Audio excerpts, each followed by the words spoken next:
By the end of his life, Henry VIII was hardly human anymore. He resembled more of a walking corpse. His waist measured a staggering 137 centimeters, 54 inches, larger than the height of many adults of his time, and his estimated weight was around 181 kilograms, 400 pounds, nearly 3 times the average man's weight. But the weight wasn't the worst part. His legs were covered in gaping, festering wounds that constantly oozed pus and emitted a stench of decay. The odor was so overpowering that courtiers had to hold perfumed cloths to their faces whenever they entered the room, and some accounts claimed the smell could be detected from several rooms away. Dressing the king was such a dreadful task that servants had to draw straws to determine the unlucky victim for the day. Modern experts believe a severe head injury from a jousting match in 1536 marked a major turning point. Henry was unconscious for 2 hours, something that, in medieval terms, was as good as death. After that, his personality began to shift, from a seemingly calm monarch to a paranoid, volatile, and violent ruler. Some physicians suspect he suffered from Cushing's syndrome, a hormonal disorder that can cause extreme weight gain, skin ulcers, and mood disturbances. But in a court where even hinting that the king might be ill could lead to execution, no one dared to speak the truth. By the final years of his reign, Henry could no longer walk unaided or control his bodily functions. His attendants had to carry a special chair with him at all times, because he was prone to having accidents after taking just a few steps. This was the same man who once had people executed for simply looking at him the wrong way. Everyone knows Henry VIII had 6 wives and had 2 of them executed. But what these women endured was far more horrifying than a mere end by the executioner's blade. These weren't just failed marriages, they were vivid tragedies, filled with humiliation, psychological torment, and a lingering fear that followed them until their final breath. And Boleyn, the second wife, wasn't merely sentenced to death. She was the victim of a cruel theatrical performance orchestrated by the king. A court musician was brutally tortured into confessing an affair with her. Worse still, and was forced to witness 5 men executed under false accusations of having slept with her, including her own brother. All of it was just to justify the flimsy excuse Henry needed to dispose of a wife he had grown tired of. Catherine Howard, the 5th wife, was practically still a teenager when she married Henry, an old, ailing, and ruthless man. Upon learning she had been romantically involved before their marriage, instead of showing understanding, Henry passed an entirely new law. Anyone who concealed their sexual history from the king would be guilty of treason. Catherine was executed in her early 20s, a victim of royal pride and tyranny. Catherine of Aragon, his first wife, spent her final years under house arrest, forbidden from seeing her daughter, Princess Mary. Henry even spread rumors that she had gone mad. She died alone, possibly poisoned, and in her last days, she continued writing letters to the king, letters he never bothered to read. And of Cleves, his 4th wife, was so terrified that she agreed to sign annulment papers and even thanked the king for graciously sparing her life. Only Jane Seymour, the 3rd wife, died of natural causes shortly after giving birth to Henry's long-awaited son. But even she was not granted true peace, as just 9 days after her funeral, Henry had already begun planning his next marriage. Henry VIII was known not only for his power and tumultuous marriages, but also for his lavish and self-destructive eating habits. It's estimated that he consumed around 5,000 calories a day, more than double the daily requirement of an average adult. And this was at a time when Henry could barely walk. His legs were riddled with painful ulcers, and his massive frame required mechanical assistance just to move.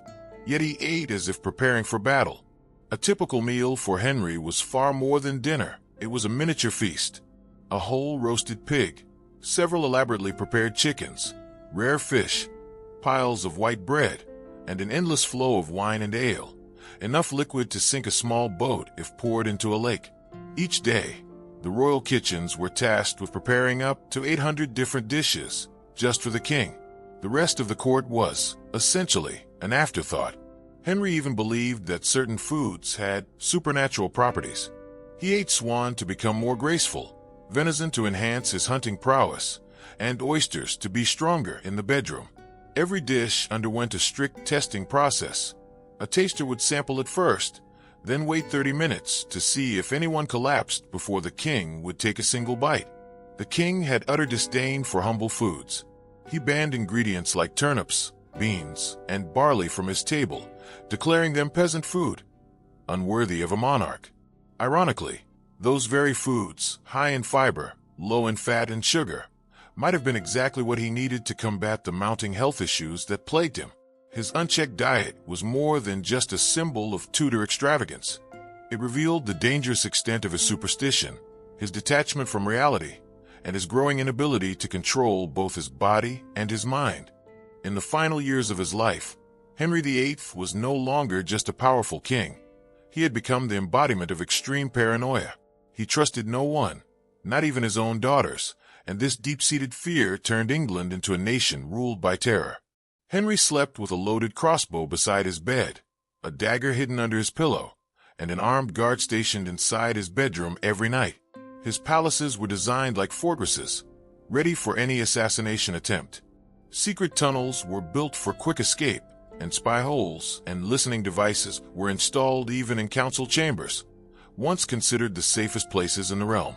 His obsession with betrayal was so intense that he created a vast and tangled web of spies, not only to monitor nobles and commoners, but also to spy on other spies. No one knew who could truly be trusted. A careless word, a misplaced glance, or even a suspicious silence could lead to accusations of treason and a swift execution. Henry's paranoia extended all the way to the kitchen. Every step of food preparation was monitored by guards. From salt and pepper to water and wine, every ingredient was rigorously tested for poison before reaching the king's plate. He didn't just suspect enemies. He suspected friends and family. He once believed that his daughters Mary and Elizabeth were plotting to overthrow him, despite a lack of any solid evidence. In his spiraling delusion, Henry even ordered the execution of people simply because he had dreamed they might betray him, or because someone whispered that they might one day pose a threat. Under his rule, fear wasn't just an emotion, it became a method of governance. In his final days, Henry VIII's body was no longer that of a king. It had become a rotting, bloated machine, decaying piece by piece. He had grown so obese that he could no longer walk on his own. A specially designed chair equipped with pulleys was built to transport him around the palace like a massive piece of cargo. But the most horrifying part, every time the chair was lifted, pieces of rotting flesh from his ulcerated legs would fall off onto the floor. Servants followed behind carrying rags and buckets, constantly wiping up the oozing fluids and scattered bits of flesh. When Henry died in 1547, his corpse had swollen to grotesque proportions. Even the royal physician, a man long accustomed to gruesome injuries, reportedly vomited from the unbearable stench. To contain the smell and slow the decay, his body was placed in an enormous lead-lined, multi-layered wooden coffin. But even that wasn't enough. On the journey to his burial site, the pressure from the buildup of decomposition gases inside the coffin caused it to burst open. The stench filled the air, and foul liquid splashed throughout the funeral carriage. The procession had to be halted while attendants cleaned the mess with rags and pails. And the nightmare didn't end there. Stray dogs appeared and began licking up the royal remains that had leaked onto the road. At the burial, an unusually large grave had to be dug to accommodate the massive, heavy coffin.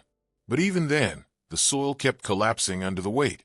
In the years that followed, people claimed they could hear strange noises and smell a foul odor rising from the tomb, likely the lingering gases still escaping from the corpse as it continued to rot underground. Even worse, several servants who had direct contact with the king's decaying body, those who cleaned it or carried the coffin, died within weeks, possibly from infections contracted from the festering corpse. They carried the king's plague to the grave with them. Henry VIII did not die quietly, like a beloved monarch at rest. His death was a grotesque finale to a life ruined by greed, paranoia, and a boundless lust for power. Even in death, he left chaos in his wake, a walking disaster, in both the literal and figurative sense.